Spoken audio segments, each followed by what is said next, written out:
what we did was we took the advice from instructors and veterans and said, why don't you like simulation? And this was in 2001 timeframe. And they said, they listed off the reasons of, it's unrealistic in these ways. And then we just went and tackled it. And we were crazy enough to think that we could actually solve some of those. And what turned out was in 2004, we released a product that was 12 years ahead of its time. It took 12 years before any company created a product even similar.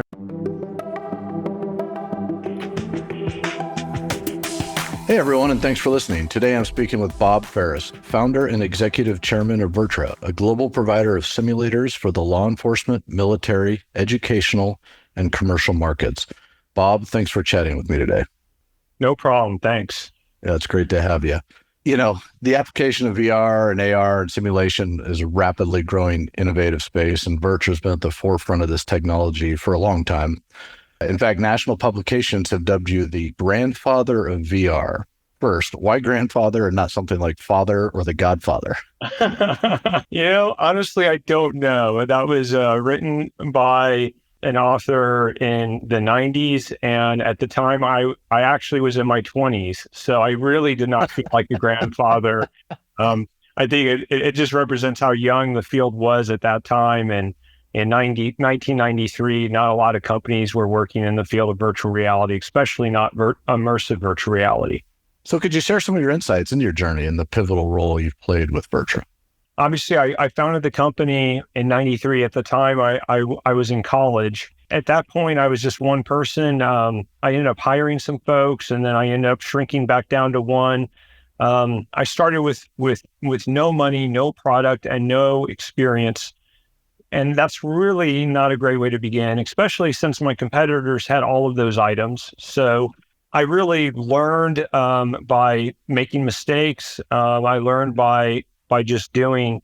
And eventually, I ended up hiring people and then started to delegate. So at the beginning, I was dealing with all the customers. I was dealing with all the product development. But then as I grew with a team, then I was able to get people that were better at me at certain things. Now, two things that I continued from the day I founded the company until today, and one is strategy.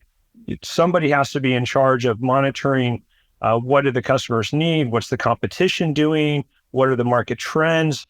It's so critical on where your vision is of where you go as a company. What can you do better than anyone else in the world?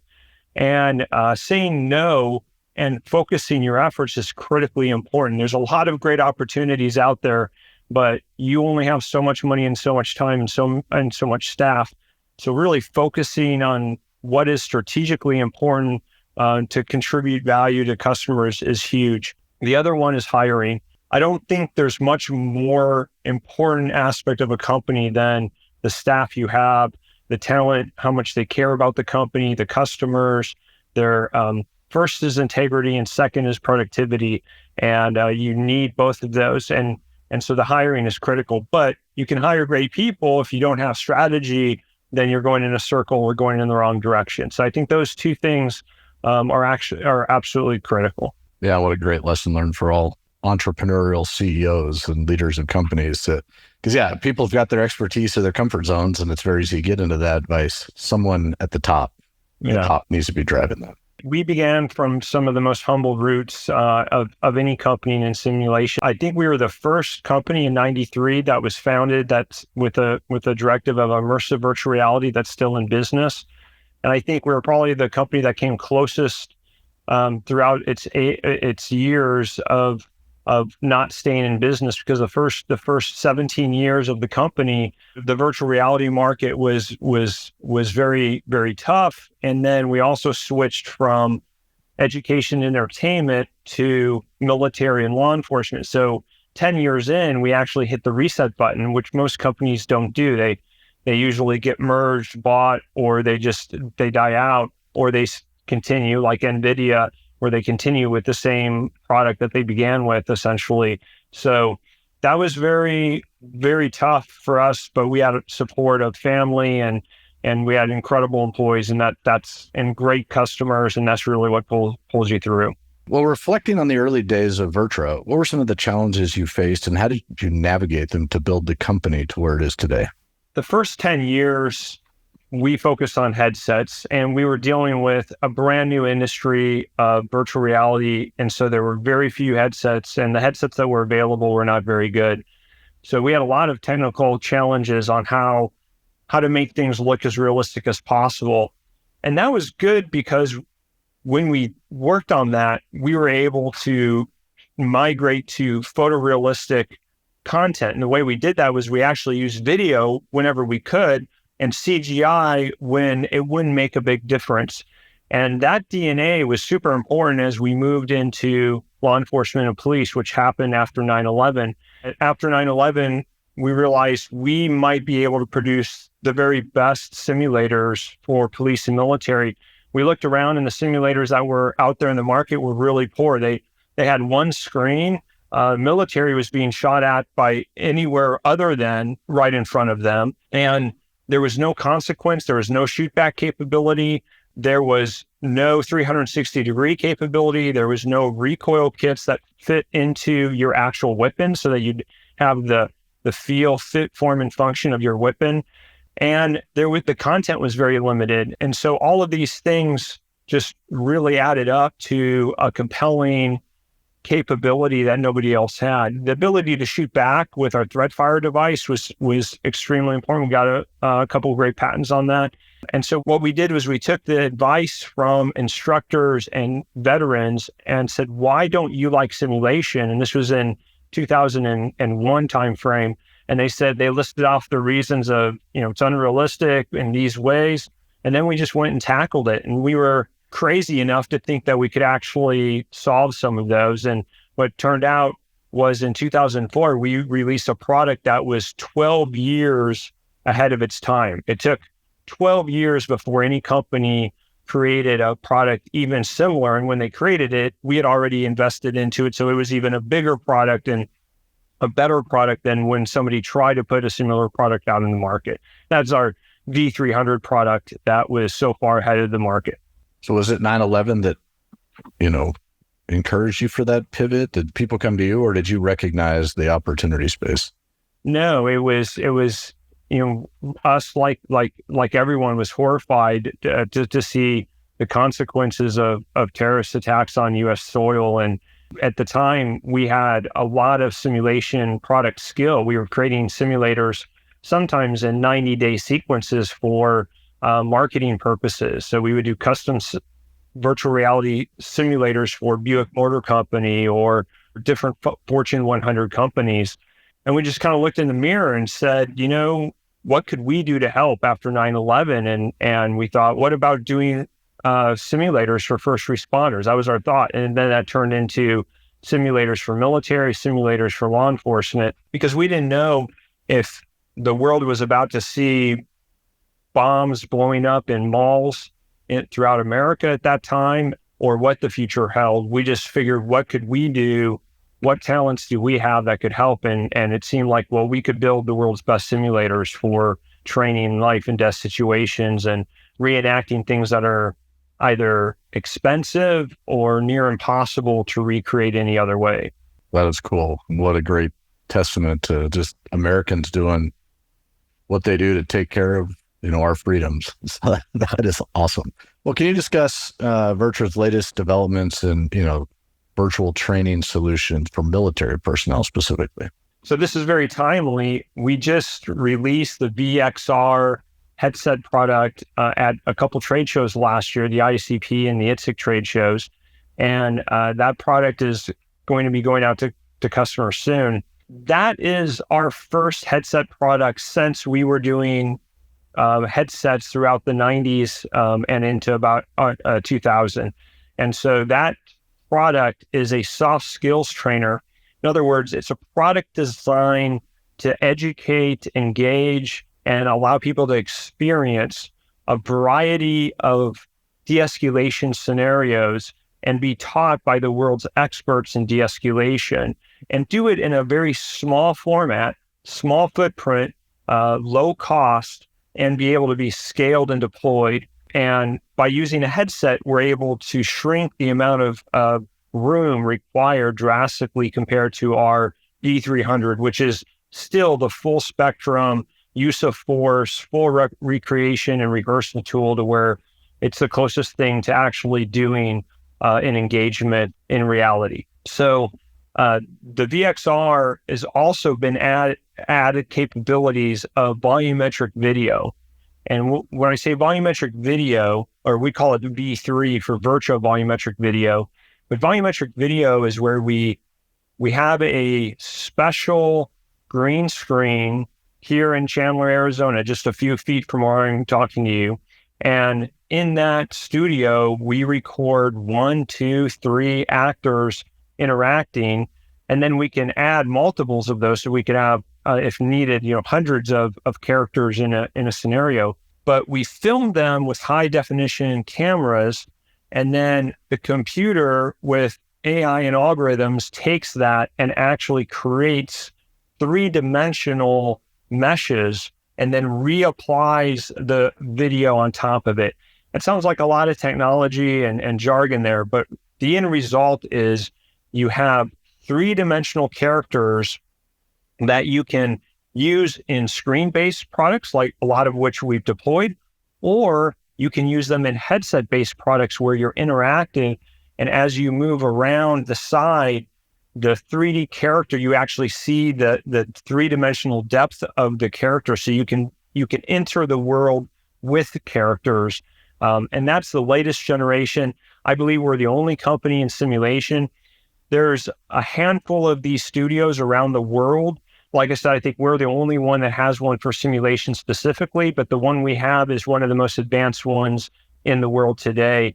Well, I think we put over $1.5 million of investment into that studio, but we love the fact of how realistic the characters come out. And when you're de-escalating a situation and you are dealing with emotion, it's pretty critical that the person looks real. You can't get away with an avatar, a CGI avatar that looks and feels fake. Cops are lied to every day. Cops are experts in human behavior and very subtle body language clues. And if they're given a video game character to try to de-escalate and rehearse with, it just doesn't work. So you can see actual facial changes when they say something, that's a lie, or there's something else going on. Yeah. In fact, the system is so good. We had somebody with the most complex tattoo we could find, and somebody with the busiest shirt they could get out of their wardrobe to try to break the system. And we were expecting it to show us where the limits of the system was. And to our disbelief, the system actually did a perfect job with intricate tattoos that were really fine detail, and an intricate shirt that had tons of tiny thin lines. I think one of the magical moments was when we zoomed in on one of the characters and we could read the little tiny Levi jean tag. You could actually read Levi. It was that detailed. So help me understand then. So you take, for a certain scenario, you'd go record in this, studio, people doing things that will lead up to the situation. And then your computer will then integrate that into the scenario. You'll add other things. Then when folks go train, is this a augmented reality? So there's a set where they're walking through an actual building where that's interlaid, or is it pure virtual where they're walking around in an empty studio, but they're seeing, how does that work? Yeah. So that's a great point. If you think about it, there's a real big problem with traditional VR, the sort of work that we did in the 90s, where you have a headset and it blocks out all of your view and replaces your entire field of view with either blackness or video input, or computer monitor input going to your eyes. There's a real problem with that, a real safety issue. There's also studies showing that there's, for many people, they get simulator sick. So one thing that we've done is, because we have these characters isolated and they're 3-dimensional and they look real, they have the exact same facial expressions that they do in real life. Their clothes wrinkle as it would normally. There's no artist spending hours and hours trying to get it all perfected and never hitting the mark anyway. you're ignoring all of that. You're superseding all of that. Well, what happens is you're now able to drop that in, and you can put the person in an environment that's right around them. So you combine the actual environment, the real environment, which helps them not get dizzy or disoriented or nauseated, and helps them avoid collisions or any safety type of thing. So you get two big bonuses out of that. Plus, it gives them the option to say, hey, I really want to practice this scenario in this particular space. Well, all they have to do is be in that space, put on the headset, and then the scenario can begin. And it's interactive with multiple branching, and we have a lot of various options. And so, yes, it becomes this engaging with almost like digitized actors, but they look photorealistic because they were captured photorealistically, if that makes sense. I just got to ask, were you the idea behind Ready Player One? So interesting you mentioned that. Back in the 90s, the very first product we made, I decided that I really wanted to have the Flojitsu chair, which was in Lawnmower Man. So Lawnmower Man is is the precursor to Ready Player One way back. And I found the person. I think I had to write because email didn't exist. Realized in 1993, there was no email. There were no websites, no web pages. So I wrote to him or called him, and I think his name is Brian Parker. And I found the actual chair that he loaned to the set. It was actually his chair that he did zero gravity research for NASA, and he sent it to me and let me borrow it. And we put together an experience of walking on a tightrope and bungee jumping over a Grand Canyon, which is ironic because in the world with all the latest headsets, many times they have an experience where you walk out on a plank and look down. And I think we might have done the very first version of that in 1993 with the zero gravity chair. He was a very interesting guy. He's like, listen, the way you get immersion in virtual reality is if you can't replicate the sensation, then you want to eliminate it. And so by having very little pressure along your back and spine and legs, having it evenly distributed, it helps rob your mind of clues on what orientation you have, which helps you when we then take you into the orientation we need for the experience. That's very cool. Well, with the growing importance of extended reality, XR training methods, what specific advantages does VirTra XR training offer its clients? I've got to start with content.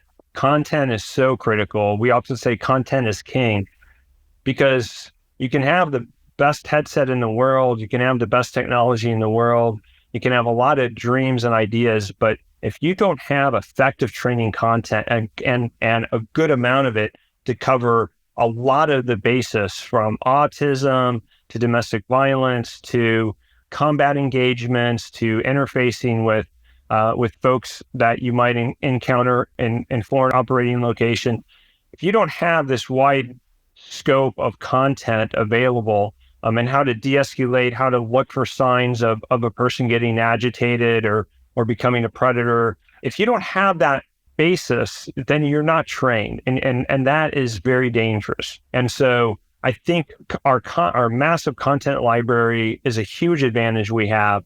But we also, because we've invested so much for so long, we also have shoot back capability. So it adds the nervousness that if something goes wrong, if you're not checking your six, you can feel pain in a moment. And that adds a lot more stress to the training, which is where you want stress, right? You want your everyday to be here. You want your worst day to be here, and you want your training to be here above your worst day. And that gives you a little bit of buffer in case you're not perfect. But a lot of times folks are training with no stress, no shoot back capability. They're training down here. And what they do is they hope, with no scientific validity, they just, and nothing backing them, they hope that people will rise to here when the moment comes without the training necessary. Just they hope they rise to the occasion. We don't take that approach, and the veterans that the veteran instructors we talk to, they don't appreciate that approach. They think it's dangerous and irresponsible, particularly when you give somebody the right to take life, whether that be a military office operator or that be a police officer. When they have the right to take life, there is an additional responsibility to train them at the very highest level to avoid as many mistakes as possible. And we take that very seriously. So because we've been doing this for so long, we have so many capabilities. We have a full line of recoil kits that use different, we go from scuba tank air to CO2, someday to electric. We have this wide range to where they can use these in their own weapon many times. And that also adds to the realism, so that when they have to reacquire, you can't just ignore the recoil. In reality, you're going to have the recoil. You're going to have to deal with it. And so in a simulation training, you should have that.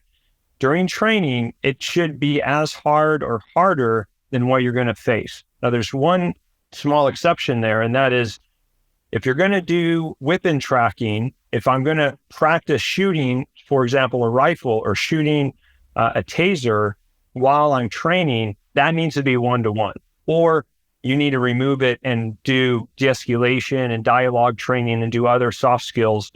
Because the moment you give, and some companies don't have this mantra, but the moment that you give somebody incorrect information, so if I train and in real life I shoot here, but with the VR headset on, I shoot over here. As I train, my brain is now getting confused. What model am I supposed to use when we aim? And when we aim in a split second instinctively, and you don't have any time to think about it, you default to your instincts. That's not where you want confused skills. Every time you do it, you get the right feedback. Doesn't mean you're going to hit the bullseye every time, but if you're going to hit to the 4 inches to the left with how you're holding your weapon, during training, it should hit 4 inches to the left. During real life, it will hit 4 inches to the left. That's the way it should work. If you don't do it that way, then the trainee has no idea what would have happened in real life. Would I have hit the hostage or the hostage taker? And the instructor doesn't know. Nobody knows. So it's got to be, if you're going to incorporate weapons, they've got to be right on. And was that challenging to do? Or do you avoid those situations where you have to use weapons? Or can you actually do marksman training in the simulator? So that's a great question. As of today, we don't have the weapon tracking to the level that we can release that capability. But we have a lot of products that do meet that capability and meet it well, and we offer those products. Those are screen-based for now. And that was one reason we actually, remember we talked about the first 10 years, all we did was headsets, and then we stopped. Well, part of that story was that we were told, you know what, if you want to really do this right, you need to switch to screens and not use headsets. And so that was a painful moment. That was really a tough decision, but I am so glad. It was one of the most critical decisions we made as a company, was to follow the path towards effective training, even if that meant saying no. We said no to several proposals. There was a proposal out of California that asked for, it had to have a headset and it wanted to do marksmanship type work, and we refused to participate. Now we explained our rationale and we encouraged them to look into it. They ignored that advice. They proceeded with their proposal, and it ended up being such a disaster. It ruined the reputation of the company who accepted the order, and it ruined the reputation of the agency involved. And they ended up having to, within, I think, 8 months, they ended up recalling all of the headset trainers because they were such a disaster out in the market. That's not a success. How does the recent integration of the VirTra's training solutions with the VBS for enhanced military training capabilities? First of all, being compatible with an industry standard is critical. And VBS is an industry standard. Part of the power of VBS is all of the content that has been created that supports VBS. Can you share what VBS stands for? Virtual Battle Space. Okay. And it is essentially the standard across all allied armed forces when it comes to CGI-based engines for three-dimensional simulation. So you can imagine Humvees and convoys and even close air support. All of these type of activities many times find usefulness in VBS for their training, and it's very widespread. John Givens actually was the founder of that company and that capability of VBS, and really ran that company for years. And while he was involved, he was incredibly important to its success. So, in fact, it was so successful that VirTra as a company, to really looking at the military market, to open ourselves up for a lot more military opportunities, we really needed VBS compatibility, and that's a very big deal in that market. Now, we have an additional advantage because we have John, because it just so happens that the guy who really established VBS as the standard, John Givens, is now our CEO. And so that gives us a huge leg up.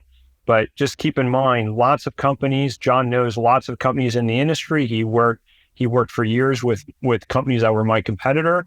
But because VBS was so ubiquitous and was such the standard, he needed to work with all the different companies involved. But still, that just means he really knows his way around the military simulation space. Well, sounds like a great hire. I hope that's the understatement of the century. I'm sure it's going to be great. When he was hired, my quote involved, he's a force of nature. I think something along the lines of, he's a force of nature. And that was an accurate quote then. And it's absolutely, after working with him all this time, it's accurate. He is a force of nature. Well, considering, the global landscape is, dynamic with the security threats and they're changing, how does VirTra adapt its training simulations to reflect, the diverse operational environments and scenarios, faced by, our operators worldwide? It's a fantastic question. And it gets, you asked about scenarios, that's getting into content. And you're asking about how we deal with content across diverse operational environments. And so there's 3 different ways that we do that. One is through video. As I explained, video can sometimes be very useful, particularly when human expression is important. The second is CGI. VBS is one example of CGI. And then the third is kind of broken down into 2 methods. One is vAuthor, which I'll explain in a second. And the other is V3, which I just explained earlier about how we do use a 360-degree green screen, put characters inside, capture their video, and the computer generates their 3D mesh. So they basically become a character that can be dropped into a 3-dimensional world and work. vAuthor is sort of like a 2-dimensional video, photorealistic video world, but it has a 3-dimensional element to it for training. So imagine this. Imagine that you're at a forward operating base, and you could take out your phone, capture a panoramic of the environment around you, take it, and then put it in a trainer, whether it's there or at a location where and load it in and actually use the environment you were just in and actually train in that environment with that cluster of trees over there where enemies could hide, with that rock over there, with that little hill there, with that stream there. You could have it, and it would be photorealistic, and it would take literally minutes to create. So vAuthor is unique in that you get extremely high quality photorealistic results that look real and allow for effective training, and you spend very little time. It's extremely low, and it's extremely fast. That's very rare. Usually, and it's extremely affordable. So usually, if you want photorealistic, you got to pay for like Jurassic Park animators to do it, and it takes forever. And again, when it comes to human beings, it's still never quite good enough. I look at Polar Express to get an idea of how you can spend a lot of money and effort, and humans kind of look like zombies.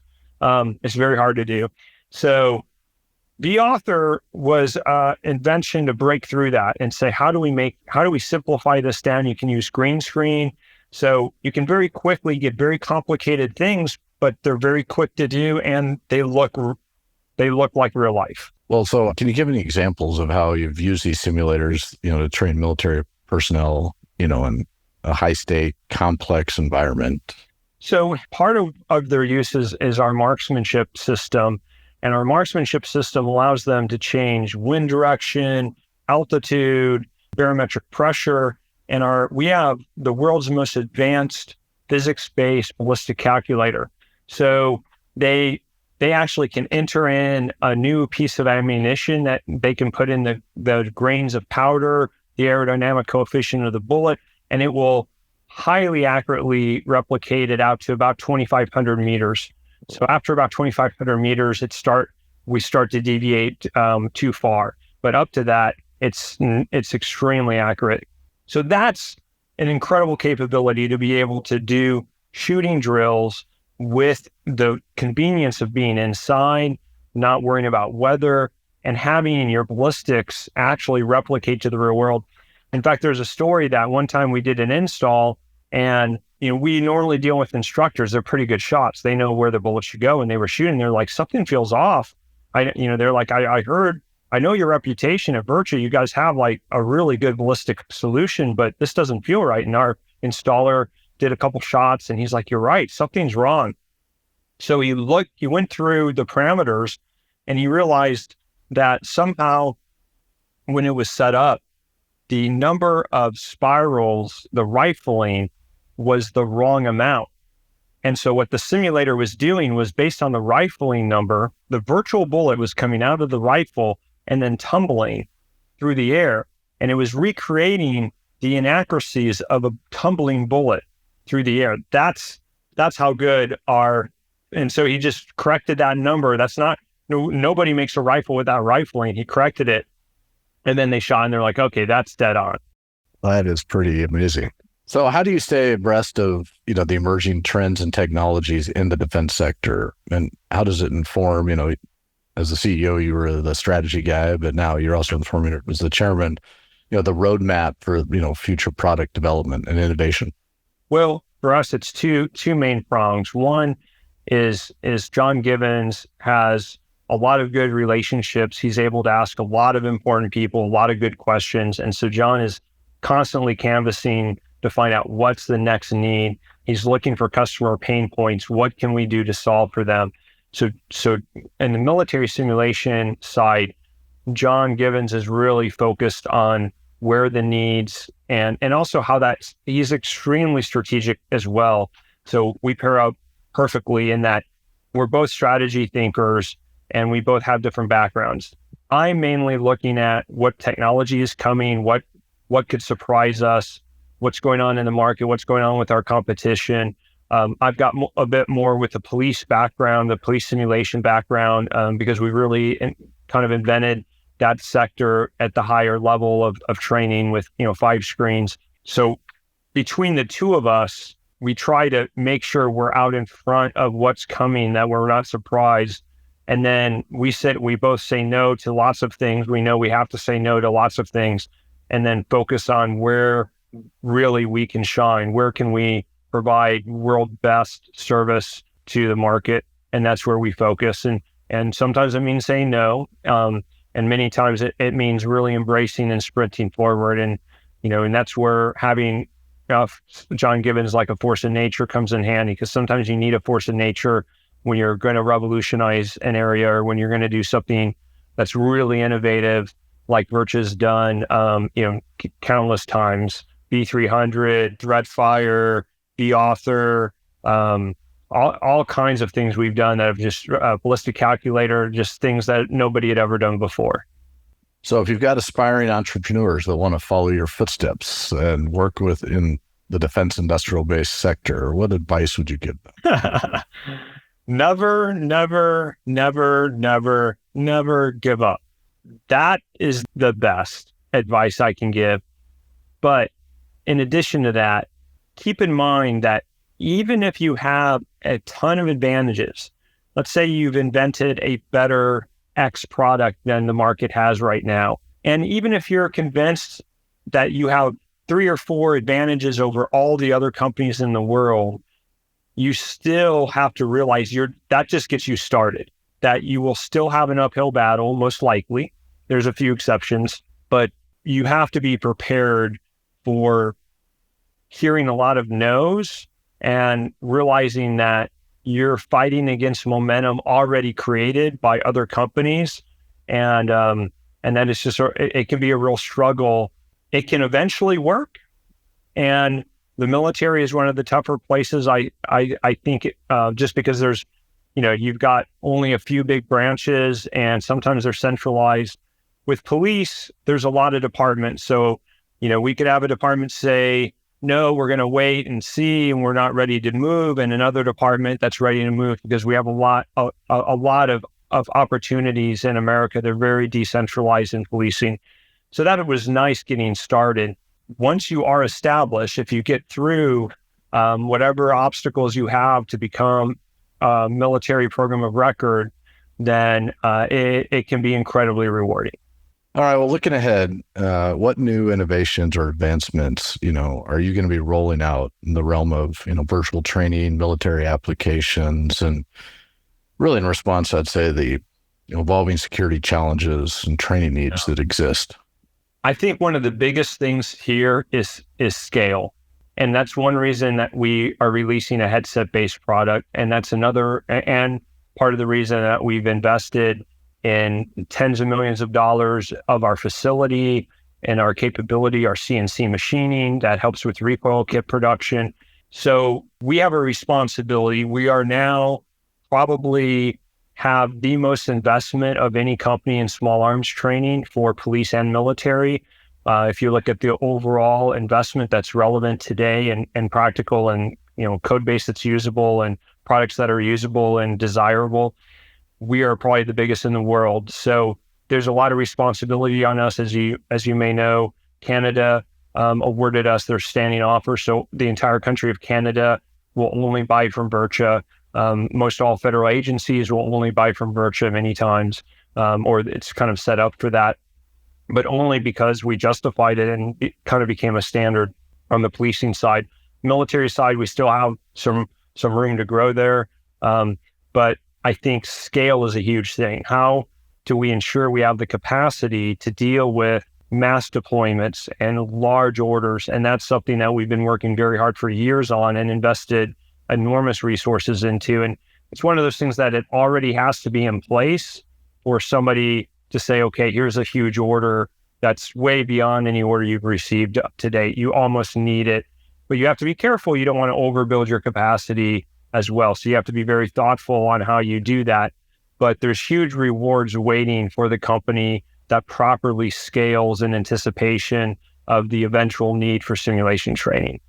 Yeah, that I could see that challenge, especially with all the different content requests and things that are happening. And it helps that we get to leverage all of our industry-leading capabilities that we've built up over the course of 30 years.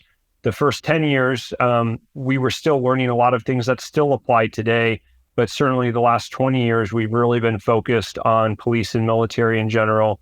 And specifically, how do we, per unit time, increase real-world skills faster than any other capability on the planet? So cool. Well, I could continue this conversation for a long time. I would also love to do this in person sometime. Go check out your simulator. But I think that's all the time we're going to have today. So before we wrap up, if people want to learn more about VirTra and your journey and the company's, potentially the product, how would they get in touch with you? So the best is VirTra.com and our website. You select law enforcement or military, and you can find a lot of information there. You can fill out a form for us to get in touch with you. And yeah, that would be, we'd love to engage with you. All right. Well, thanks again, and let's keep in touch, Bob. Thank you. Appreciate your time.